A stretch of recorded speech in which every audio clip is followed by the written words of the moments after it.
A very happy new year to everybody and a very happy World Braille Day. Wherever you are in the world, welcome to this very special event to launch the Global Braille Literacy Campaign brought to you by the ICEVI and the WBU. My name is Matthew Horspool from the Braillists Foundation. It is an absolute pleasure to be joining with ICEVI and WBU to be hosting this event today.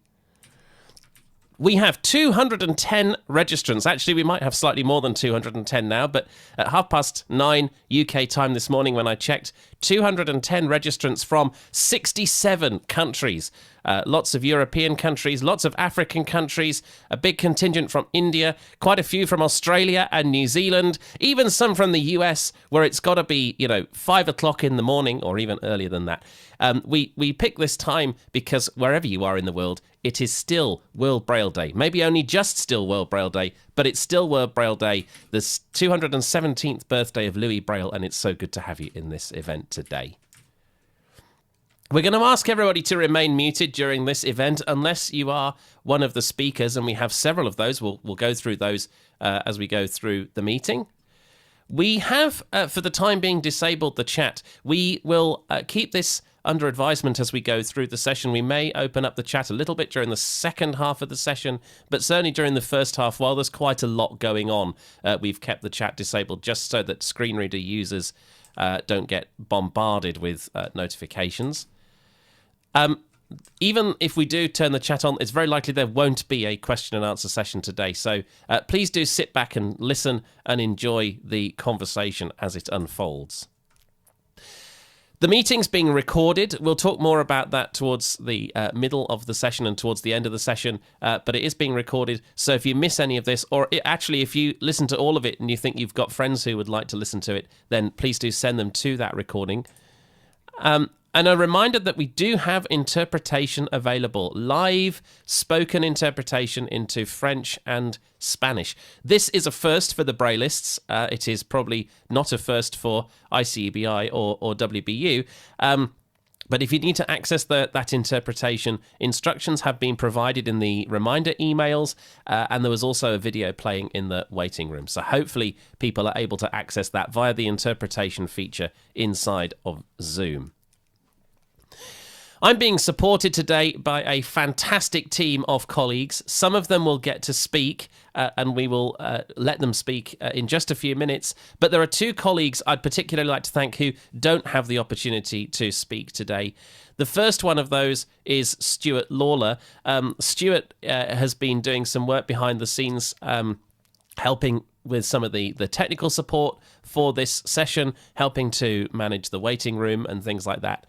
And the other colleague who I'd like to thank is Chantel Griffiths. Chantel has been doing the lion's share of the Zoom setup for this meeting, managing the interpreters, sorting out all of the permissions that we need in order to make this run smoothly. So thank you to Stuart and Chantel for all the work that you've done up until this point and for all the work that you're going to continue to do in the background that we won't see. But the reason why we won't see it is because the meeting will run so smoothly because of all of that work that you're doing. So now it's time for me to move to our first speaker.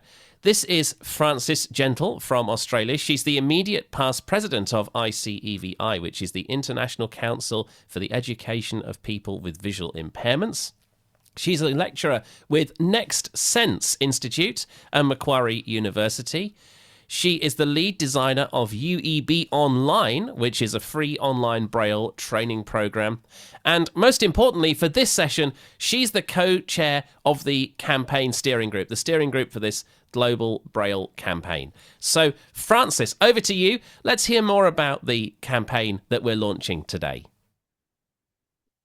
Thanks, Matthew, and a very warm welcome to everyone. Today is a very special day. We're marking World Braille Day, and I'm just checking that everyone can hear me. Yes? See. Matthew, everyone's got me? Yep, Oui, thank Mathieu. you. All right, so it's the birthday of Louis Braille, and at the same time, we are launching the joint ICEVI World Blind Union Global Braille Literacy Campaign. More Braille, more empowerment. So the campaign builds on the momentum created last year through Braille 200, where people around the world celebrated 200 years of Braille.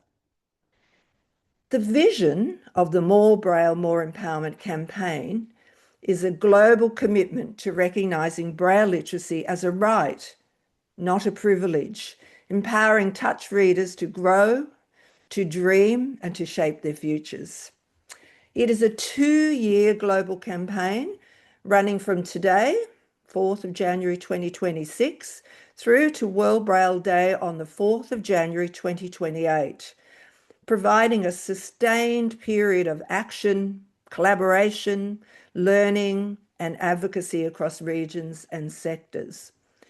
So our goals for the campaign: to promote Braille as a fundamental and lifelong literacy, to expand access to Braille materials in multiple formats and languages, to strengthen Braille teaching and learning from early childhood through to adulthood, and to encourage a wide range of Braille technologies, to share accessible Braille informational resources, and build a research evidence base to inform policy and practice. So to bring this vision and goals into action, the campaign is guided by a global steering committee and implemented through working groups made up of organisations and individuals who are leading the campaign direction and activities in 3 focus areas. So the first focus area is advocacy and media, led by Gladys Correa, Mohammed Iqbal Adrali, and myself. This working group will develop culturally responsible advocacy and media resources. And we thought we would start with the components of the 2026 World Braille theme: education, inclusion, and accessibility. The second focus area is informational resources, and this is led by Susan LaVenture, ICEVI's president, Samuel Fulks, and Awais Alam. The working group will compile and create accessible, multilingual Braille informational resources.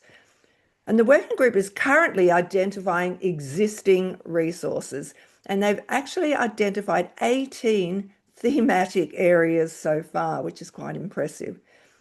And the third focus area is research, led by doctors Pravina Sukraj Ilai, Birendra Raj Pokharel, and Vimal Kumar Dengla. And this working group is preparing surveys to gather qualitative and quantitative data using multiple access methods to show the educational, social, and lifelong benefits of Braille, and to strengthen advocacy with evidence. So you will hear more about the 3 focus areas during our panel discussion. So what are the next steps? So we have in place our governance structure and our monitoring and evaluation framework. We have a terms of reference between ICEVI and World Blind Union. And with today's official launch, the work of the steering committee and the 3 working groups will build momentum as we enter 2026. So some of the working groups are really at the beginning point and some are a bit further advanced. So this is not a campaign owned by ICEVI and World Blind Union. It is a shared effort, shared by blind people, educators, researchers, advocates, partners, sponsors, basically organisations and individuals who are contributing their expertise, their experience, and their time. So today is not just a launch, it's an invitation to recognise Braille as a right, an invitation to strengthen Braille access, teaching, and policy, and an invitation to work together across regions and sectors. And there are simple ways for everyone to be involved.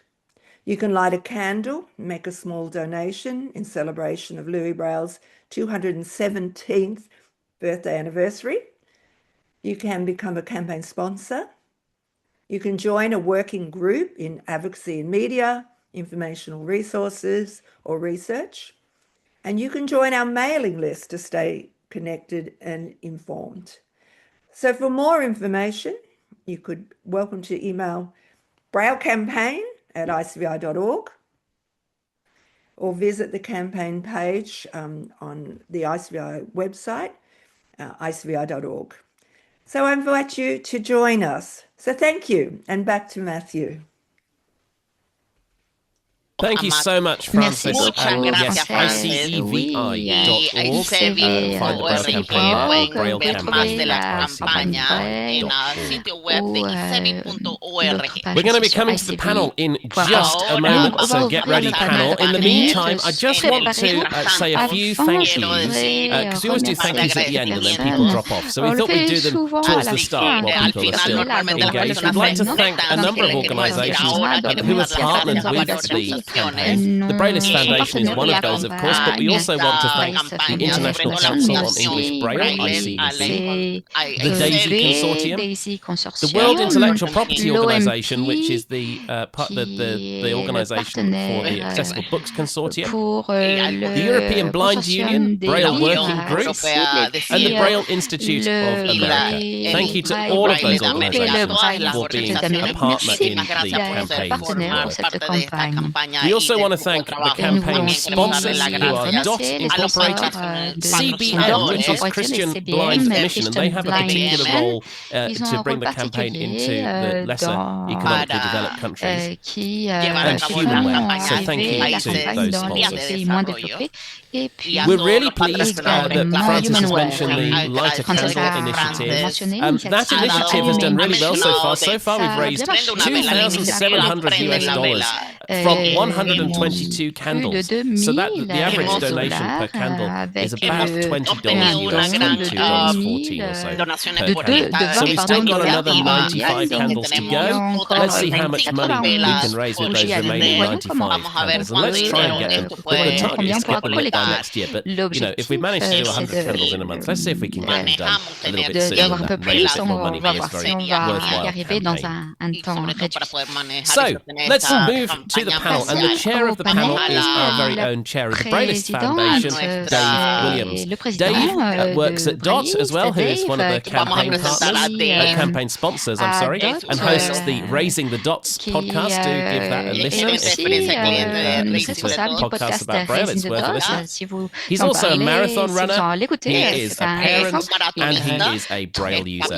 So without further ado, Dave Williams, the floor is yours. Matthew, it is a huge honour to introduce our international panel of Braille leaders. Can you turn the sonos off, please?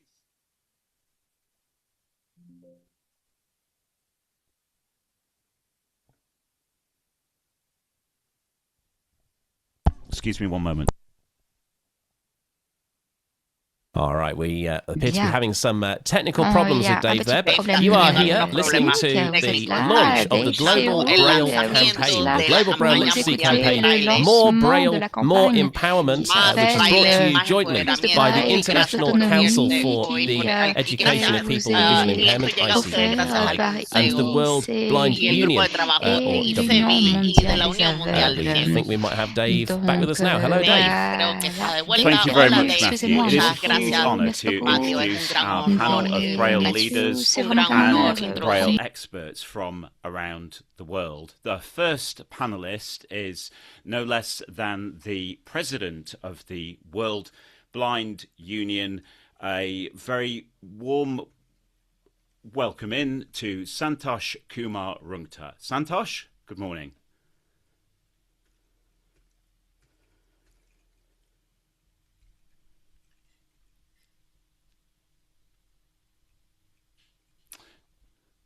Okay, we'll return to SK in just a moment.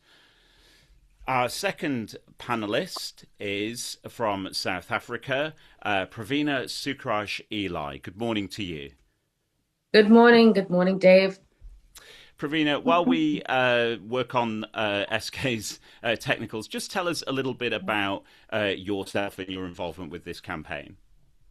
So I myself am a Braille user, and I am the treasurer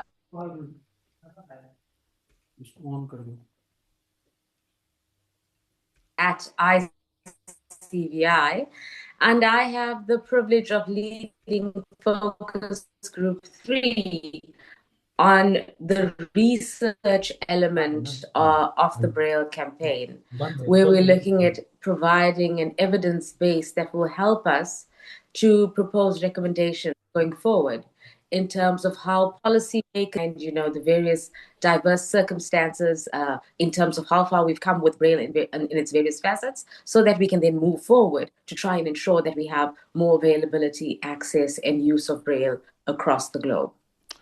Excellent. Thank you so much. SK, are you with us? Yeah, am I audible?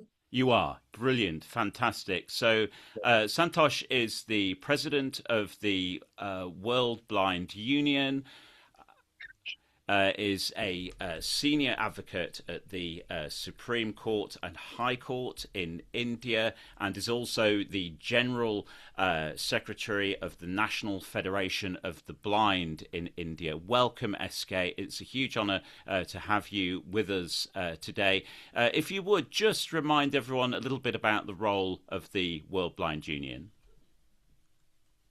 We in World Blind Union have always proactively played an important role in promoting inclusion, and in doing so, we have always impressed upon the member governments and international agencies, including UN agencies, on the development, promotion, and preservation of Braille as the primary means of communication and literacy. So, in terms of our vision and commitment to the promotion of Braille as a means of literacy and a necessary tool for actual inclusion in education for blind and deafblind people, we are committed to take this campaign forward and contribute to the maximum extent possible for the success of this campaign. We have also today in hybrid mode had a similar launch of this campaign, where about 500 blind were physically present, followed by many of you joining virtually. Thank you very much. Judy Dixon is the president of the International Council on English Braille. Judy is retired from a career at the National Library Service for blind and print disabled, and of the Library of Congress in the United States, and Judy herself describes herself as a lifelong Braille reader. Welcome in, Judy. Very briefly, can you just outline the work of the International Council of English Braille?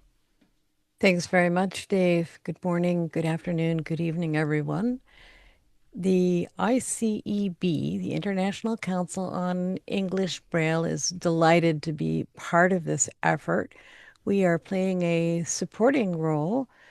Many individuals from ICEB are serving on the various working groups of this global campaign, and we're happy to provide the expertise and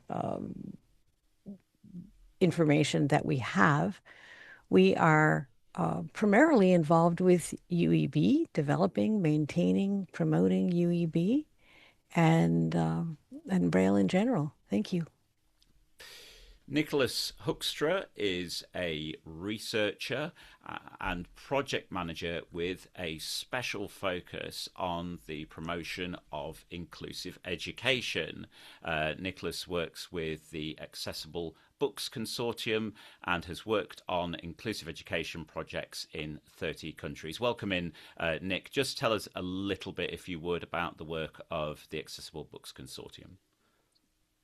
Sure. Well, thank you so much. Good morning and evening and afternoon to everyone. Very much a pleasure to be here.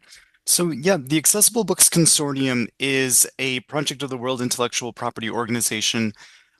Our mission is to help implement the Marrakesh VIP Treaty at a practical level.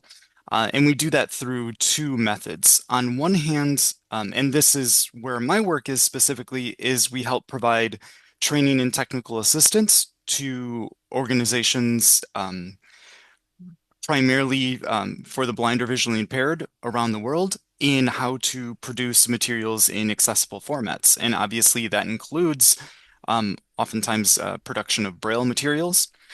Also, in parallel to that, the Accessible Books Consortium hosts the Global Book Service, which is an international platform for the exchange of books and educational materials in accessible formats between countries that have ratified or implemented the provisions of the Marrakesh VIP Treaty. And really, our goal is to be able to put literacy in the hands of blind and visually impaired individuals around the world, helping, as many of us know, the difficulties in producing materials that are accessible can be costly, time-consuming, and what we really hope to achieve with the Global Book Service is that if material has already been produced in one country, there's no reason to duplicate efforts. We want individuals from another part of the world to be able to download that material and save themselves the time and effort of having to reproduce it from scratch.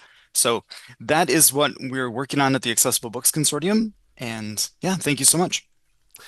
Rainer Delgado, our final panelist, works at the German Federation of the Blind and Partially Sighted. Rainer coordinates the European Blind Union Braille Working Group, who launched and manage the livingbraille.eu forum. And throughout 2025, livingbraille.eu published a piece of Braille-related content each and every day to celebrate Braille 200. Welcome in, Rainer. Just talk very briefly, if you would, about the Braille Working Group of the European Blind Union. Hi, Dave. Good morning. Good morning from Berlin. This is morning here. Yeah, we are working for some years in this group. Some countries from Europe are represented by Braille users, and we made some projects so far. And the biggest is what you already mentioned, this web forum where everyone can publish things about Braille use, Braille teaching, about Braille devices, and so on. And our campaign where we really every day posted and published something about the use of Braille. And in other circumstances, we work on informing people about the use of Braille displays. We try to influence political decisions on European level, and to coordinate the work of EBU in the field of Braille. And it makes a lot of fun with my colleagues. Fantastic. So this is our panel, as I'm sure you will agree, 5 incredibly experienced Braille leaders who are active at an international level. SK, I'm going to come to you first. As we've heard, many people around the world have been celebrating 200 years of Braille over the last year. What role does this new campaign play in taking this momentum forward?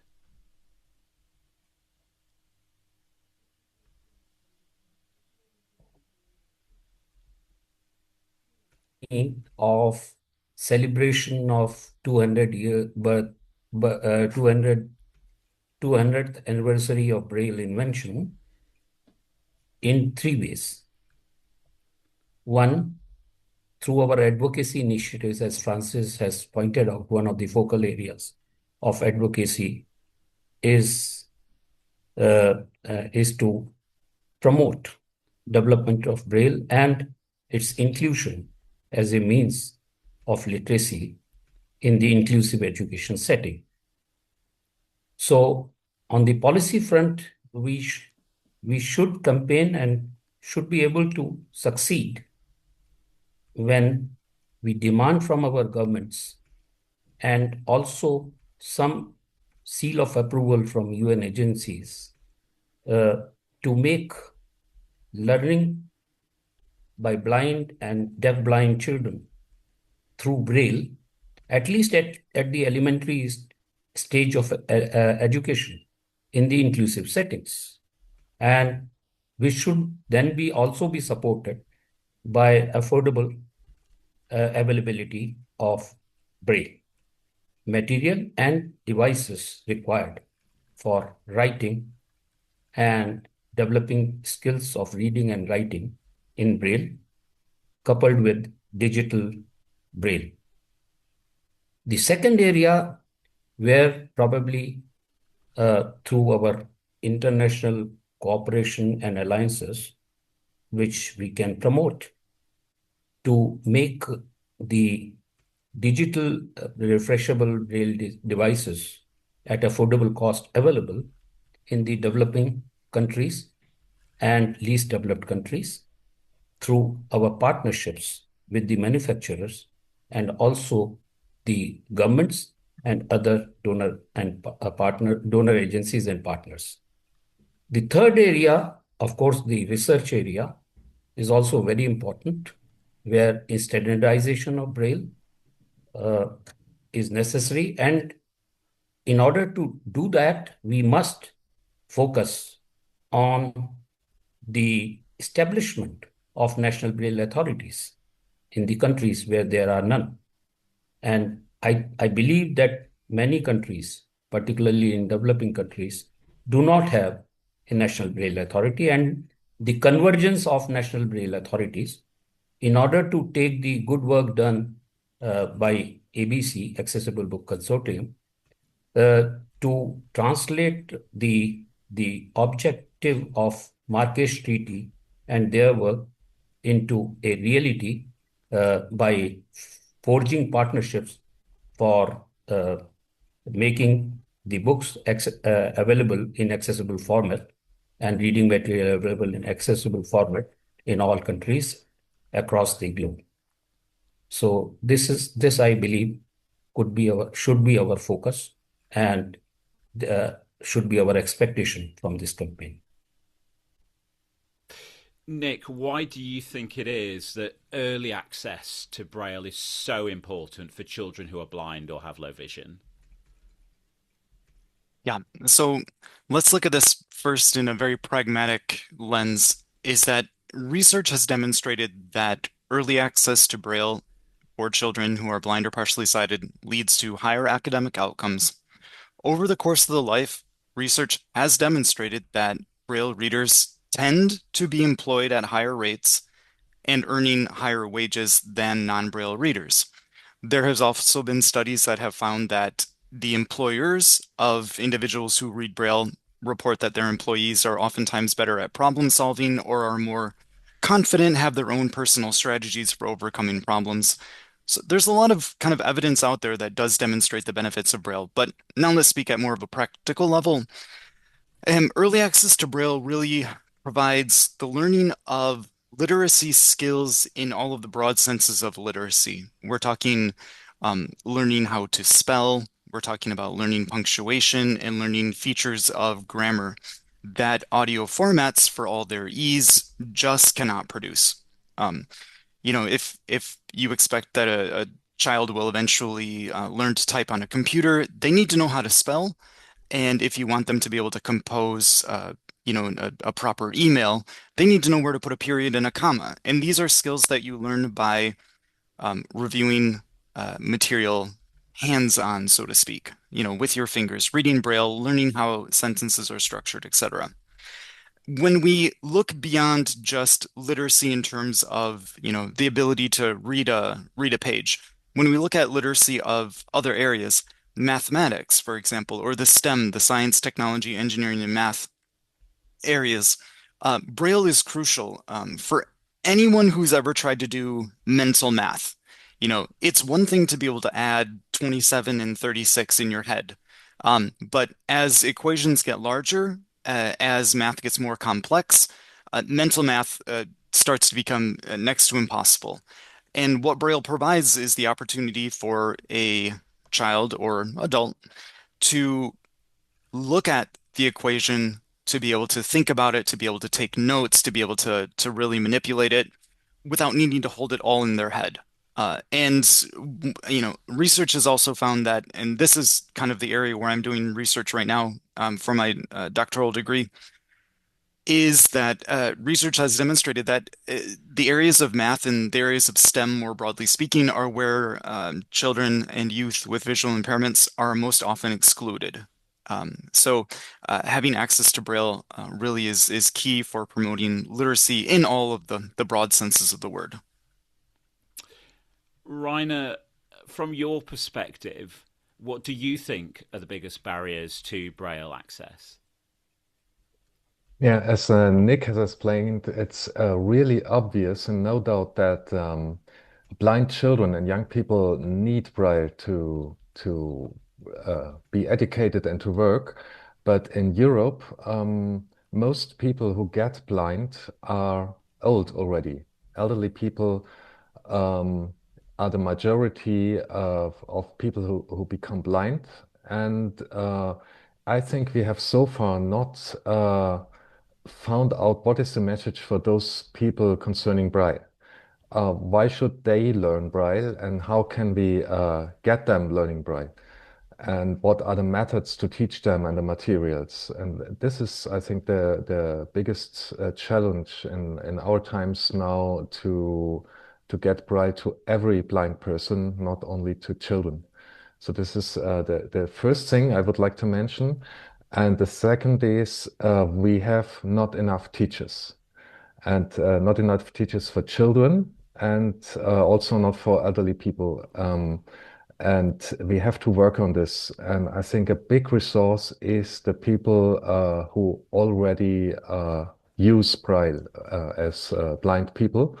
And we have to teach them to teach Braille to others, to children and also to adults. And I think we have to work a lot on these two topics. On others too, of course, but on these two most. Judy, in your opinion, what informational resources do you think would make the biggest difference globally? There are many valuable resources on Braille throughout the world, and I will cite a few, but these are English language resources. I'm not so familiar with resources available in languages other than English. But as far as a resource for UEB specifically, I think that UEB Online is one of the most helpful resources for people who wish to learn English Braille. It is administered by the Next Sense Institute that Francis is with in Australia. It is a self-paced, self-correcting. It's accessible for both blind and sighted people. It includes information about how to use UEB for math, both elementary and secondary levels, and has now developed a course for music Braille. It's particularly helpful for learning the UEB system. It's not designed for showing people how to teach Braille reading and writing, so to children. The American Printing House in the United States has stepped up its efforts to support Braille reading and writing instruction for children.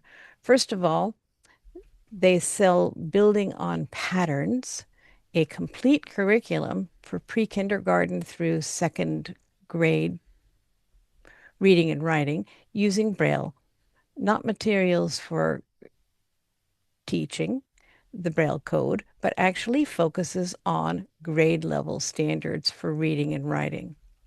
They also created the APH Hive, which contains free resources and courses for professionals and families about Braille literacy and other topics.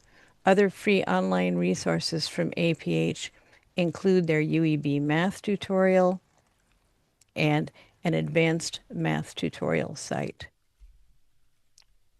The Perkins School in the United States, they have a site called Paths to Literacy, features many articles, videos, and other downloadable resources for teachers and families related to Braille literacy.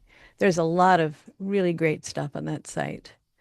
And the PRCVI, Provincial Resource Center for the Visually Impaired, out of British Columbia in Canada, has a lot of fun resources for kids, families, and teachers.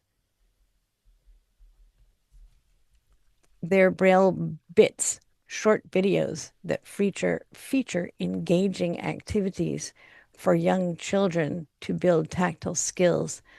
There are 2 seasons of these short videos, and they're a lot of fun, including things like making simple tactile maps with young children and short experience books in Braille, and just all kinds of practical information. Many of these videos feature blind adults talking to kids about how they do things. And this is great because so many blind kids just don't have much contact with blind adults. There's also resources for teachers of the visually impaired and transcribers on this site. It's important to remember that Braille is reading and writing. It's as much a code as print is. It's our native reading and writing system for people who are blind. The challenge is pairing the people who need these resources with the available resources. Nick, what advocacy and/or media do you think could help change perceptions about Braille? Yeah. This is a layered question, and I'm going to do my best to hit a couple different points. To begin with, we live in a world we live in a media landscape that is more and more characterized by algorithms and echo chambers that makes it very challenging for small communities such as ourselves to really get our messages communicated across these kind of algorithmic barriers. So one of our first challenges is to consider how we can spread advocacy to broader campaigns. And a way to do this is to link messages about Braille with other topics, with other topics that get better coverage, such as, for example, education, other large industries, employment, consumer products. So what I'm referring to is, for example, if I am a person who does a lot of baking and I have a social media account where I share, posts about the recipes that I'm most recently working on, if I'm somebody who, for example, has just used a refreshable Braille display to read a recipe, if I'm going to share in my own personal social media account, hey, I just prepared this recipe, tagging Braille with the, producer of the recipe or one of the products that went into my recipe starts to help spread Braille to another audience who may search out that product, but then also may see my posts where I talk about Braille. So we have to kind of work within that framework of the existing algorithms and the way kind of social media works to shuttle us through different topics. We just have to take advantage of that and try to, start linking Braille with some of those other areas that get better coverage. One of the things that I've learned through talking with friends and family is that people don't realize that people don't really understand Braille in the terms of the fact that Braille isn't readily available. I think many people just assume that blind people have access to Braille. And people also don't really understand the broad implications of how we use Braille. People think of Braille as simply books, whereas they don't realize how blind individuals may use Braille for labeling in their household, for public signage, for the many ways that we all can use Braille to support our daily lives. I think part of the advocacy that's necessary is helping to show how Braille is used and really communicate that message that Braille isn't as available as people might think. In doing this, we also want to reframe Braille from shift the framing away from an accommodation. Braille is not an accommodation. Braille is it's a core literacy skill. It's fundamental for literacy development.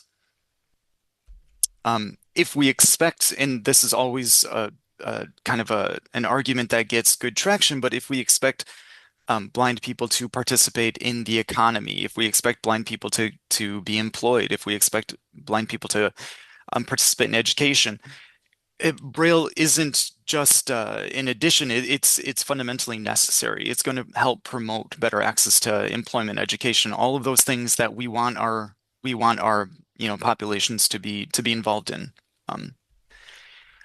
One of the things that I'm always been a big fan of kind of grassroots and local media. I think it's a lot easier for people to get their own messages picked up by local newspapers, local television broadcasts, local radios. Working on that local level sometimes can be a lot easier than trying to get a message into a broad national media. Not that that's impossible, and it's something that we should strive for, but I think working at that local level is oftentimes very important to get messages picked up. And that also helps your local community understand. People who might see you in the street or might know you or might know what you're referring to, might know the type of things that you're talking about because they live in your community. Those kind of local advocacy, I think, tend to be very powerful. And finally, when we're looking at more of that global level, I think it's very important to discuss some of the broader areas where Braille has already been picked up. And I'm thinking, for example, in countries that have already started to include Braille on packaging, labeling of medications, for example.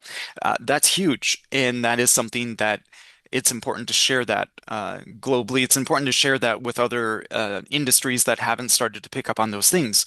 But more than just sharing it, we need to share how it's done. We need to share resources on if another industry, if another country is interested in pursuing steps like this, how do you do it? What is the impact? What does it cost? How do you do it? How is it going to benefit your users? If we want Braille included, we really have to move beyond saying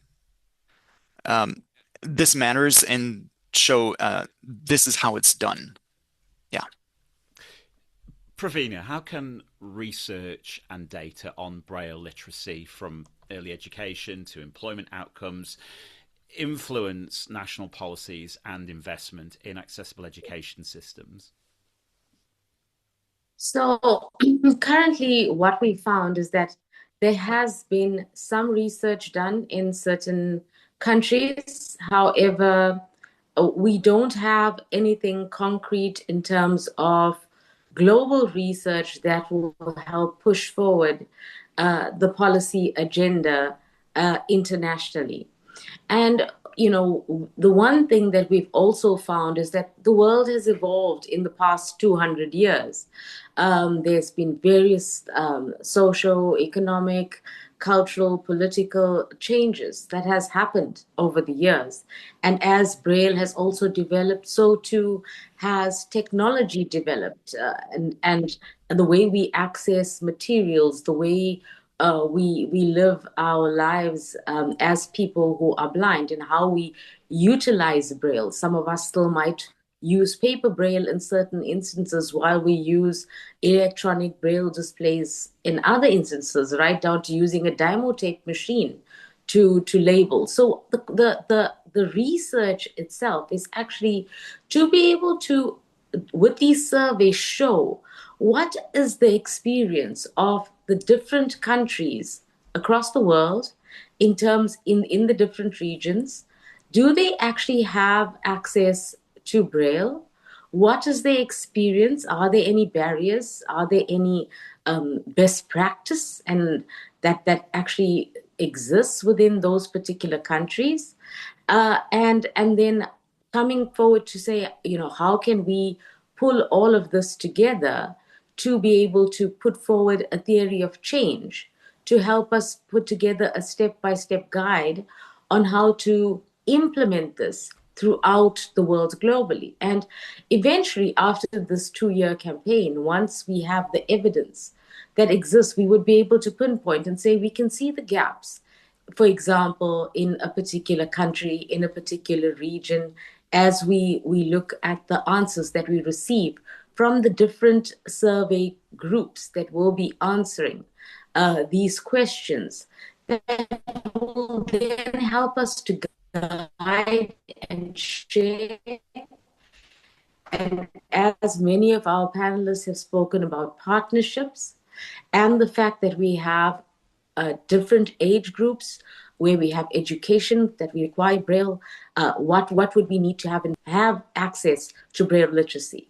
And then also as people get blind later on in life, how do we ensure that we use these recommendations that are in place and what is out there in other countries as the learning and best practice so that eventually we have a knowledge hub, so to speak, where all of these resources can be accessed by all of us as our global village. And I think that is what the key thing for ICEVI and WBU is, to create this wide network of partners where we're not reinventing the wheel, but rather learning from each other, benefiting from each other.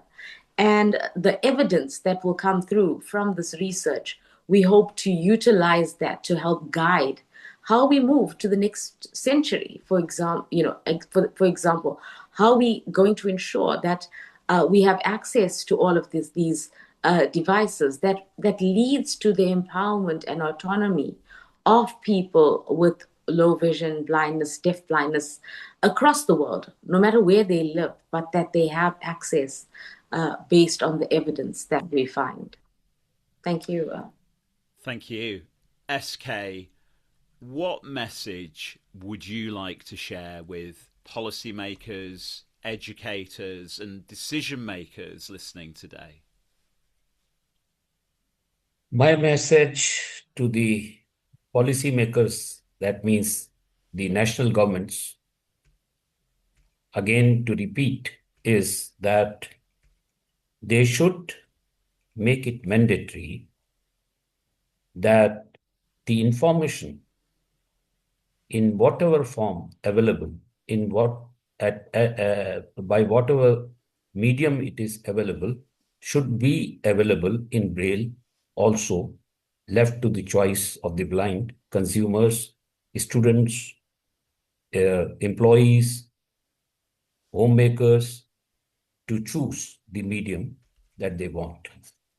And they should not impose a particular medium, that is auditory medium, for us to access the information.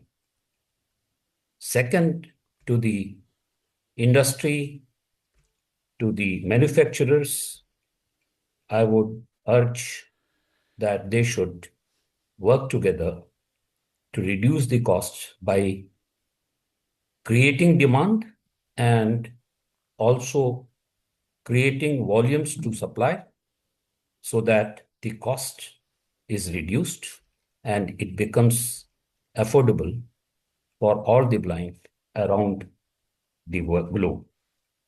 To the educators, I would strongly urge that they should not try to impose the particular medium of instructions, particular mode of instructions for the literacy of blind and deaf blind. And they should insist on using Braille as the medium of literacy to attain education and quality education. I would also urge policymakers to ensure that at least at the school level, the Braille books, assistive devices are made, are provided free of cost to them, because they cannot afford the cost, at least in developing countries.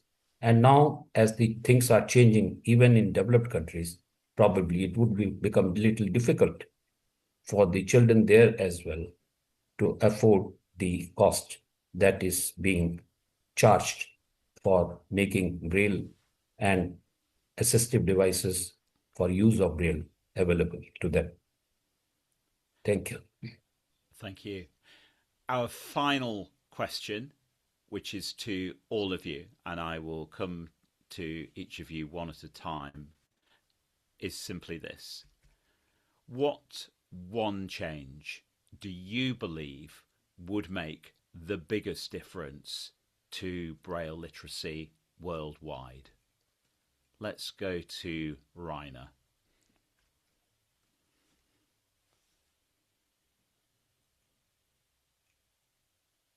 In our days, it's the most important thing. Braille display for everyone. Okay. Nick?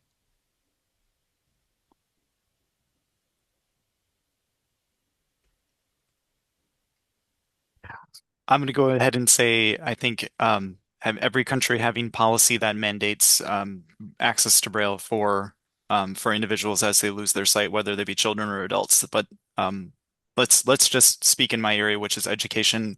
If every country had the policy that every educational material was mandated to be produced in Braille. Judy? I think Nick just said what I was going to say, because I think teaching and learning Braille is certainly the most important thing. And we need more teachers. We need for every country to have an aggregate of teachers knowledgeable in Braille and not use technology to cover up for the knowledge of teachers. Pravina? I would take it a step further than just policy.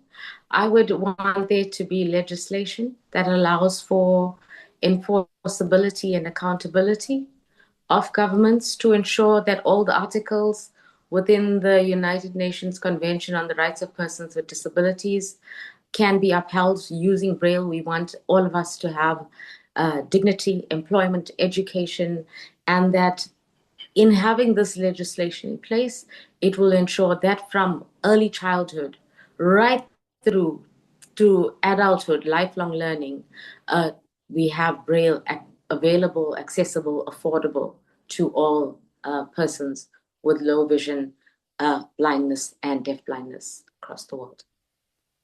And finally, SK. What one thing do you think would make the biggest difference to Braille literacy globally? Pardon me, could you repeat? What one thing do you think would make the biggest difference to Braille literacy globally? I think the biggest effort that probably would change and make a difference in promoting Braille literacy through Braille or Braille literacy should be on making the reading material in Braille available, accessible, and affordable.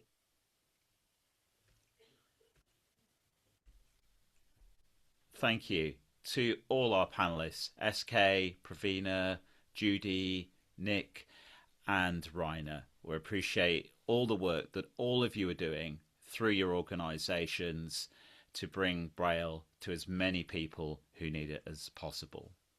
I've been Dave Williams. It's been a huge honour to be with you this morning, and I'm going to hand you back to Matthew. Thank you very much, Dave, and thank you from me to all of the panelists as well for a very engaging and lively session there. We are now coming up towards the end of our event. I would just like to reiterate my thanks at the start of this event to my two colleagues, Chantel Griffiths, who is from the Tactile and Technology Literacy Centre and is also a long-standing volunteer from the Braillists, and Stuart Lawler, who in addition to his day job is also the chair of the Irish National Braille and Alternative Formats Authority in Bath. So thank you, Chantel and Stuart, for your technical support there behind the scenes to keep this event running smoothly. Thank you to Francis Gentle and the rest of the campaign steering committee for allowing the listeners to go ahead and for being such a great support with it. And what happens now after this event has finished? Well, we have been recording it. The recording will be published in a few places. Most notably, it will be published on YouTube. So if you subscribe to ICEVI on YouTube or WBU on YouTube, do expect in the coming days that recording to be made available there. We at the Braillist Foundation also have a podcast called Braillecast. You can find it at braillecast.com. We will publish the audio of this presentation on the Braillecast podcast as well. So feel free to look for it there. If you've enjoyed this session and you would like to hear some more from the various partners and the various leaders of various steering groups and other people, there is a video montage available on YouTube, and that is actually, if you go to braillists.org, the very top news item actually at the moment is a link to that video montage. We'll also include that in our Braillist newsletter. I'm sure if you're subscribed for campaign updates, I'm sure a link will go out there in due course. But do have a watch of that. It's another 35 minutes worth of content to give you even more insight into what is going on at this Global Braille campaign. I mentioned campaign updates. Francis also mentioned this at the start of the session. If you go to ICEVI.org and look for the Global Braille Literacy campaign, there is a link to sign up for campaign updates. These come up every so often, maybe once a month or so by email, and just keep you abreast of what is going on with the campaign and ways to get involved. And of course, you can light a candle for Louis Braille, and that is also available from the ICEVI website. Do that. Let's get as much money as we possibly can. It's been an absolute pleasure hosting this event for you today. If you'd like more information about the Braillists, as I say, braillists.org is where you can find us. If you'd like more information about the campaign, the best place to email is Braille Campaign. That's all one word, Braille Campaign at ICEVI.org. Braille Campaign at ICEVI. Please do that. We look forward to keeping in touch with you in the coming months and years as the campaign develops. We wish you once again a very happy New Year, a very happy World Braille Day. From myself, Matthew Horspool, and the rest of the team, let's raise a toast to more Braille, more empowerment. Souhaitons plus de Braille, plus d'autonomie.